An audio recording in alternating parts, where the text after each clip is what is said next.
नमस्कार दोस्तों, रक्षा एकेडमी के ऑनलाइन प्लेटफॉर्म पे आपका स्वागत है। मैं बकुल गोहिया आप लोगों के लिए लेके आया हूं आज एक नया टॉपिक। इंडियन ज्योग्राफी के अंतर्गत आप देखेंगे प्राकृतिक आपदाएं एवं खतरे हैं। यहां से भी एक ने क्वेश्चन बन जाता है और सबसे बड़ी बात कि यहाँ पर एक चक्रवात नाम का भी टॉपिक है, क्योंकि उसको कोई और टीचर भी कराएगा हमारे द्वारा, लेकिन मैं भी आपको कराने वाला हूँ इसी के अंतर्गत। यहाँ से एक क्वेश्चन आएगा और गारंटी के साथ कहता हूँ, आज जो चक्रवात हम पढ़ने वाले हैं आप उसको कभी जीवन में नहीं भूलने वाले हैं। इस बात का बिल्कुल आप ध्यान रखिएगा। चलिए देखते हैं कि भाई आपदाएं होती क्या है वैसे। तो अगर हम आपदाओं को देखें तो आपदाएं एक तरीके की आकस्मिक घटना होती है। आप सभी को पता है आपदाएं क्या होती है, एक तरीके की आकस्मिक घटना होती है इसके बारे में आपको पता नहीं रहता कि आने वाली एकदम से आ गई और भयानक विनाश करके क्या हो गई, चले गई, जिससे मानव जीवन का प्रत्येक क्षेत्र प्रभावित होता है। सामाजिक क्षेत्र, आर्थिक क्षेत्र, राजनीतिक क्षेत्र, प्रत्येक तरीके से मानव जीवन को क्या करके जाती है, अस्त व्यस्त करके जाती है। यही क्या कहलाती है, आपकी आपदा कहलाती है। अगर और बात करें आपदा बेसिकली क्या होती है, आपदा हम सामान्य तौर पर देखते हैं दो प्रकार की होती है। एक होती है प्राकृतिक आपदा, दूसरी क्या होती है, मानव निर्मित आपदा। चलिए थोड़ा सा हम प्राकृतिक आपदाओं को देखें कि भाई हमारे सिलेबस में प्राकृतिक आपदाएं लिखी हुई है, तो इन प्राकृतिक आपदाओं को देखते हैं। तो सबसे पहले आप दिख रही है, आपको स्क्रीन पे दिख रहा है भौतिक आपदाएं। और इस भौतिक आपदाओं के अंतर्गत, आप देखेंगे भौतिक आपदा जो आप दिखाई दे रही, जो आपकी जमीन पे दिख रही है, भूकंप हो गया, ज्वालामुखी हो गया, भूस्खलन, हिमस्खलन, अवतलन, मृदा अपरदन, ये सब कैसी होगी, आपकी भौतिक आपदाएं। ये क्या हो गई, आपकी भौतिक आपदाएं। और थोड़ा आगे बढ़े और यहां आप देख रहे हैं भौतिक के बाद में क्या दिख रहा है आपको, जलीय आपदाएं। इस जलीय आपदाओं के अंतर्गत जल कौन कौन सी आपदा लेके आता है, तो भैया बहुत ज्यादा बारिश हो गई, आपके क्षेत्र में क्या आ गई, बाढ़ आ गई, सुनामी, ज्वार भाटा, महासागरीय धाराएं, ये सब कौन सी आपदाएं के अंतर्गत आ रहा है, ये सब जलीय आपदाओं के अंतर्गत आ रहा है।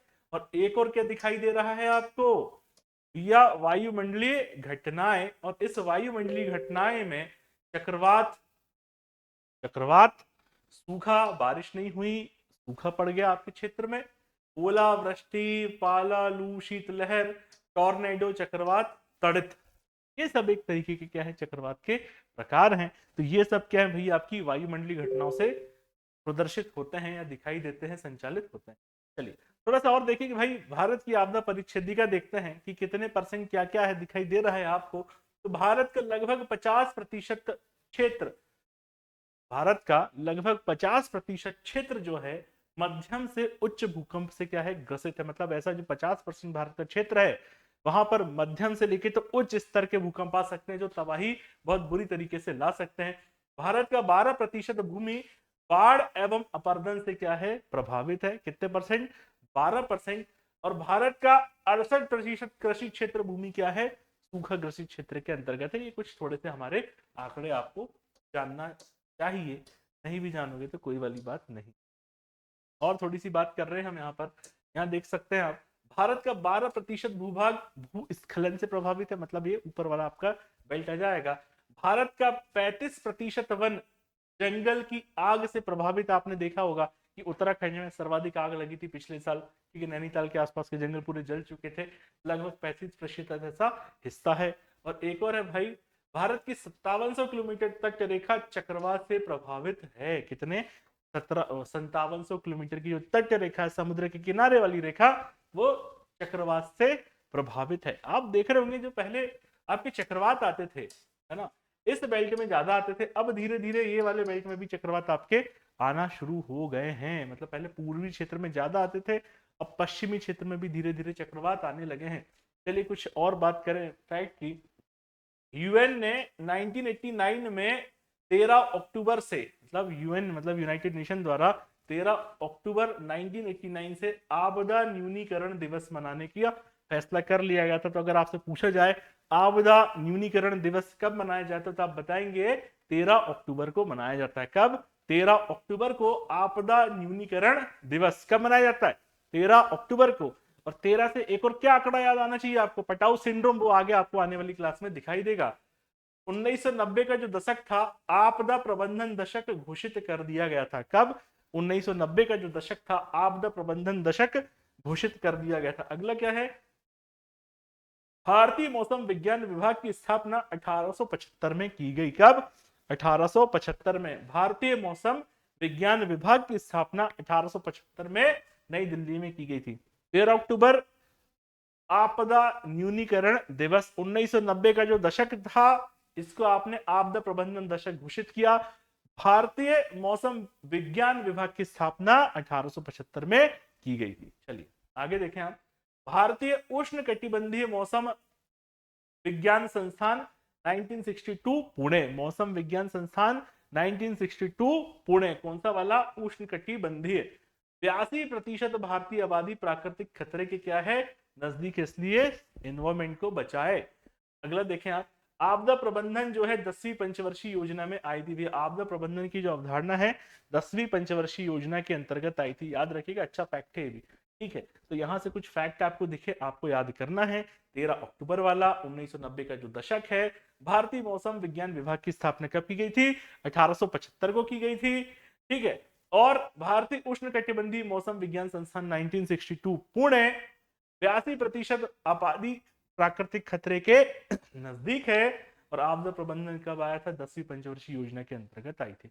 अब बहुत इंपॉर्टेंट है भैया आपका चक्रवात। ठीक है, चक्रवात, यहां से क्वेश्चन आपके बनने की संभावना बहुत ज्यादा है। पिछले साल भी आया था, इस साल भी आ सकता है। जैसे पहले नंबर की बात करें, चक्रवात तो मोनथा चक्रवात। कौन सा? मोनथा चक्रवात। कौन सा चक्रवात है? मोनथा चक्रवात है। कहां आया था भाई? उड़ीसा और तमिलनाडु इसका प्रभावित क्षेत्र था। मोनथा, मोनथा चक्रवात उड़ीसा और तमिलनाडु प्रभावित क्षेत्र था। और नाम किसने दिया था? थाईलैंड ने दिया था। कैसे याद करेंगे भैया? मोनथा, था से थाईलैंड हो गया आपका। समझ रहे हैं बात? मोनथा, था से क्या हो गया आपका? थाईलैंड हो गया। याद हुआ? मोनथा कहाँ आया था?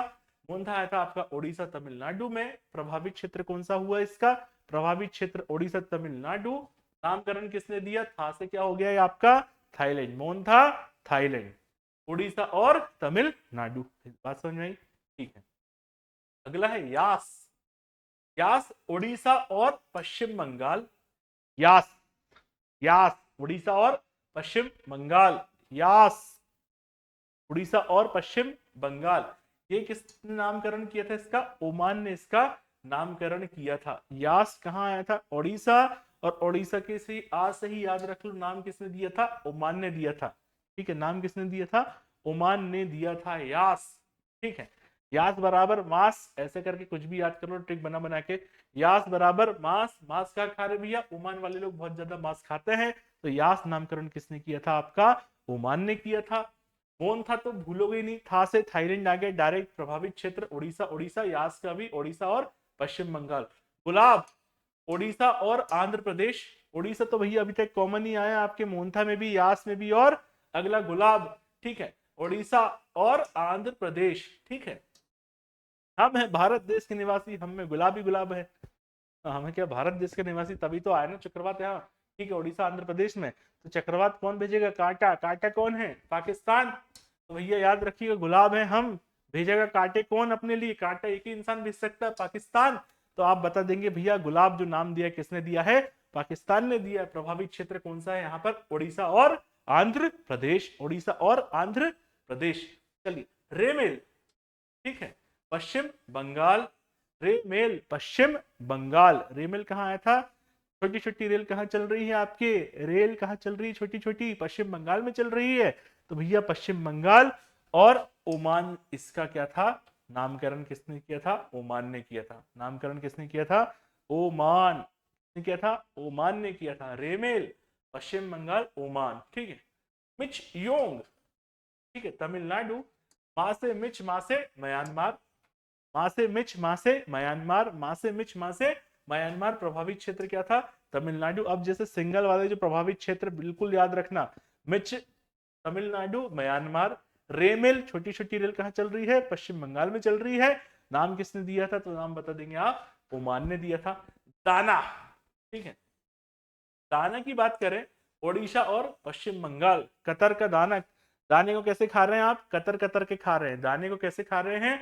कतर कतर के खा रहे हैं। तो आप बता देंगे दाना बराबर कतर। दाना बराबर किसने दिया था नाम इसका? कतर ने दिया था। प्रभावित क्षेत्र उड़ीसा और पश्चिम बंगाल। अम्फान की बात करें, अम्फान उड़ीसा और पश्चिम बंगाल, थाईलैंड। ठीक है, अम्फान फन करने थाईलैंड जा रहे हैं। ठीक है, फन फान अम्फन याद कर लो, फन करने कहाँ जा रहे हैं? थाईलैंड जा रहा है। हो गया, बात खत्म। मेरे हिसाब से बात समझ में आ रही होगी आपको। ठीक है, उड़ीसा और आंध्र प्रदेश और पश्चिम बंगाल। आ से अम्फान, आ से उड़ीसा, आ से अम्फान, आ से उड़ीसा। फन करने हम कहा जा रहे हैं? थाईलैंड जा रहे हैं। फेंगल, ये क्वेश्चन आ चुका है। तमिलनाडु, सऊदी अरब ने इसका नाम दिया था। पिछले साल का क्वेश्चन है आपका। फेंगल शायद पिछले साल का एकदम से ध्यान नहीं आ रहा मुझे, लेकिन मुझे जितना याद आ रहा है फेंगल आपका आ चुका है। फेंगल तमिलनाडु, सऊदी अरब। जावेद मियां कहाँ रहते हैं? सऊदी अरब में रहते हैं। जावेद मियां कहाँ रहते हैं? जावेद मियां कहाँ रहते हैं? जावेद मियां रहते भैया आपके सऊदी अरब में। और जावेद मियां कहाँ आए थे घूमने? उड़ीसा आए थे। जावेद उड़ीसा, उड़ीसा तो भाई आए आ ही रहा है बार बार। ठीक है, जावेद उड़ीसा, सऊदी अरब। हिसाब से कम से कम इतना तो याद हो रहा होगा कि किस देश ने नाम दिया है। ठीक है, ठीक है, अब थोड़ा बहुत आप याद करेंगे, खुद भी तो करेंगे कि नहीं करेंगे कुछ। ठीक है, जावेद मियां हो गया। बिपर जॉय। अब देखिए भैया, अब इधर साइड आने लगे हैं ना, अब अपने पूर्वी क्षेत्र में आने लगे हैं। ठीक है, अब पश्चिमी क्षेत्र वाले देख लेते हैं। पूर्वी क्षेत्र वाले आपने देखे, पश्चिमी क्षेत्र की बात करेंगे आप। अम्फान हो गया हमारा, फेंगल हो गया हमारा, जावेद मियां हो गया आपके। बिपर जॉय, जॉय करने गुजरात, राजस्थान, बांग्लादेश। बिपर जॉय, बासे बिपर, बासे बांग्लादेश। कहाँ आया था भैया बिपर जॉय? बांग्लादेश ने नाम दिया था। और किधर आया था ये? गुजरात और राजस्थान में आए थे। ठीक है, बिपर जॉय। शक्ति की बात करें, शक्ति का परीक्षण भी आपने क्या इसी एरिया में किया था? गुजरात राजस्थान में किया था, वही बेल्ट पश्चिमी आपका। ठीक है, और कोंकण श्रीलंका ने नाम दिया था। श्रीलंका शक्ति प्रदर्शित करती है, रावण में भारी शक्ति थी। तो ऐसे करके कुछ कुछ याद कर लो। शक्ति किसने दिया नाम? श्रीलंका ने दिया। कहाँ आया? गुजरात और कोंकण में आया। ठीक है, जैसे मैं बोलूं दाना, पट से दिमाग में जाएगा आपके, कतर के दाना, कतर कतर के खाना है। ठीक है, असना गुजरात, राजस्थान, बांग्लादेश। असना गुजरात, राजस्थान, बांग्लादेश। ताउते केरल, कर्नाटक, महाराष्ट्र। म्यांमार के ताउत, जो ताउत है सिंहासन है, बार बार बदलते रहता है। तो भैया ताउत किसका हो जाएगा आपका? म्यांमार का हो जाएगा। म्यांमार का क्या होता रहता? ताउत जो है सिंहासन है, बदलते रहता। तो आप बता देंगे यहाँ पर म्यांमार बराबर केरल। म्यांमार नाम दिया था ताउते। चक्रवात कहाँ आया था? केरल, कर्नाटक और महाराष्ट्र में। मेरी सब बात समझ में आ रही? आखिरी में आपका निसर्ग, महाराष्ट्र और राजस्थान, बांग्लादेश ने इसका नाम दिया था निसर्ग। क्या? निसर्ग। स्वर्ग में भेज रहे हैं ना बहुत ज्यादा, ऐसा। तो निसर्ग क्या हो गया आपका? बांग्लादेश, महाराष्ट्र और राजस्थान। मेरे हिसाब से यहाँ तक आपकी बात समझ में आई। एक क्वेश्चन आना तय है।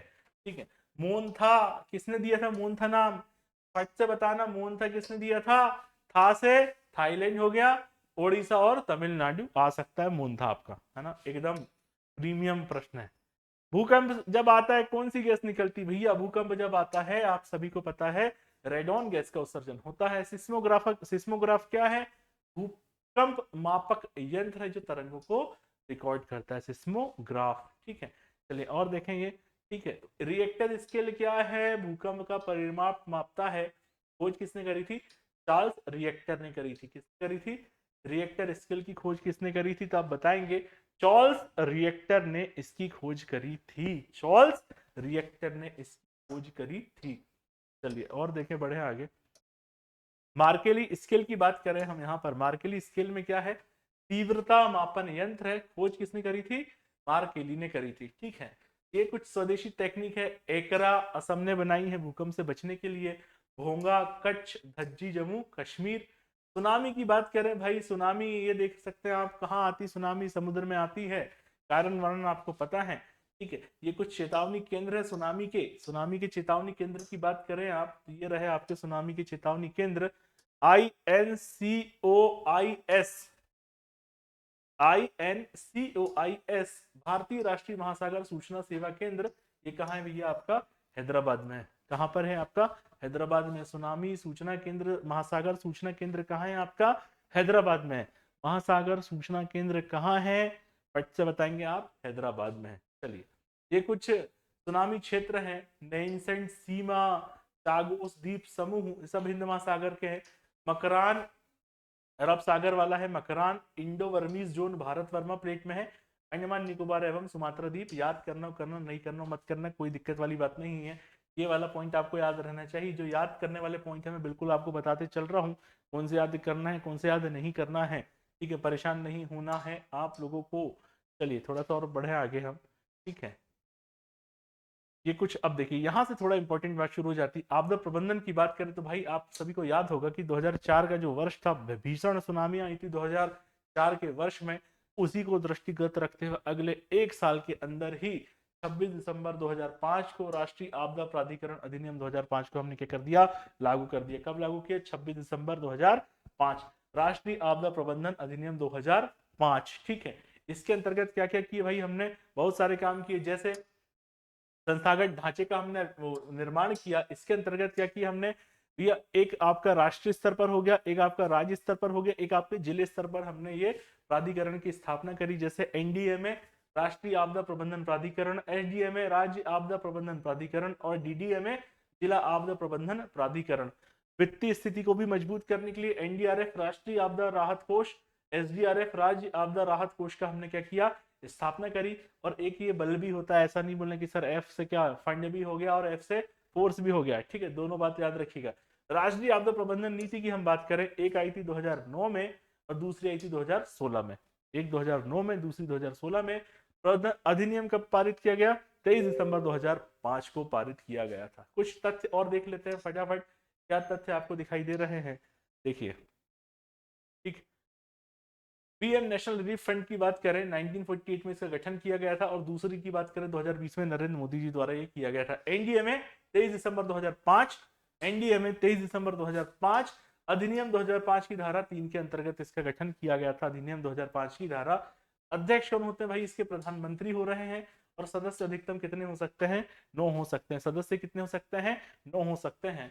राष्ट्रीय आपदा प्रबंधन अधिनियम 2005 की धारा 3 के अंतर्गत एनडीएमए का गठन आपने किया। अगला एसडीएमए प्रारंभ 2005, इसी अधिनियम के अंतर्गत इसका गठन किया गया। इसके अध्यक्ष कौन होते हैं? मुख्यमंत्री होते हैं। इसके अध्यक्ष कौन होते हैं? राज्य स्तर पर मुख्यमंत्री होते हैं। और जिले के अध्यक्ष कौन होते हैं? ठीक है, राष्ट्रीय आपदा प्रबंधन अधिनियम 2005 के अंतर्गत इसका गठन आपने किया।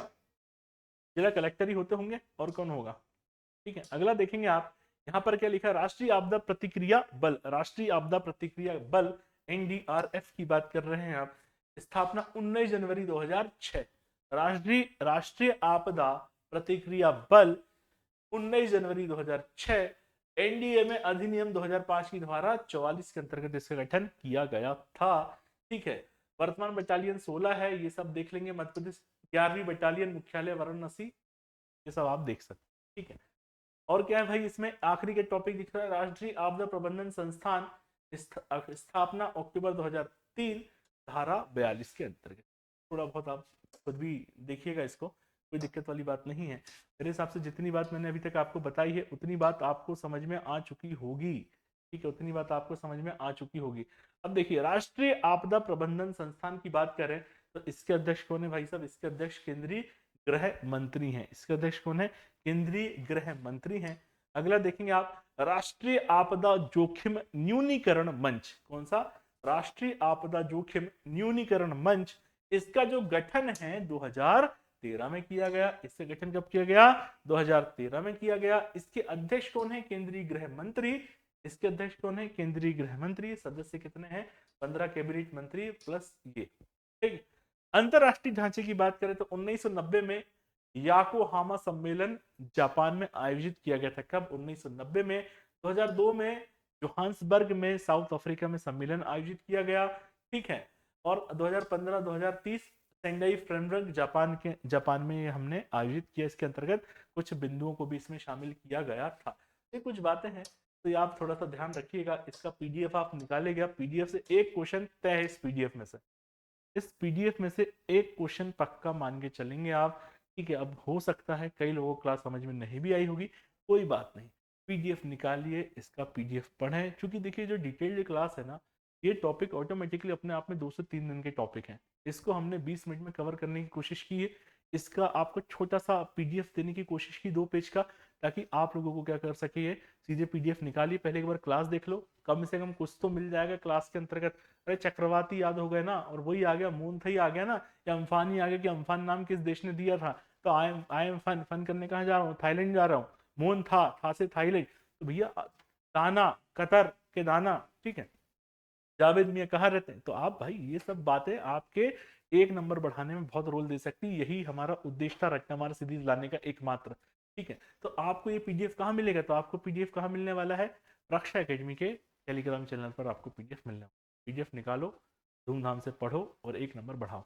एक चीज और बताऊं, ये जो 501 रुपए की टेस्ट सीरीज है ना, इसके अंतर्गत ना 3-4 चीजें और मिल रही है आपको। क्या क्या मिल रहा है, तो भैया इसके अंतर्गत आपको एमपी का पूरा रिवीजन मिल रहा है। इसके अंतर्गत आपको इकोनॉमिक के कुछ डेटा मिलने वाले हैं, एकदम नए वाले डेटा मिलने वाले हैं, सब मुफ्त मिलने वाला है। और इसके अंतर्गत मिलने वाला मतलब अगर आप ये सीरीज देंगे तो, और एक और क्या था इसके अंदर, एमपी रिवीजन हो गया आपका, इकोनॉमिक्स का डेटा मिल गया, और करंट अफेयर की क्लासेस भी मिलने वाली। तो ये सब चीजें आपको सिर्फ कितने मिल रही, 500 रुपए में मिल रही, और 120 टेस्ट मिल रहा है। कितने टेस्ट मिल रहे हैं, 120 टेस्ट। देखिए अगर इच्छा हो पास वास होने की तो ज्वाइन करें, बढ़िया टेस्ट बनाया गया है हमारी टीम द्वारा, आपके एक नंबर बढ़ाने में बहुत महत्वपूर्ण योगदान दे सकती है। मिलते हैं अगले वीडियो में।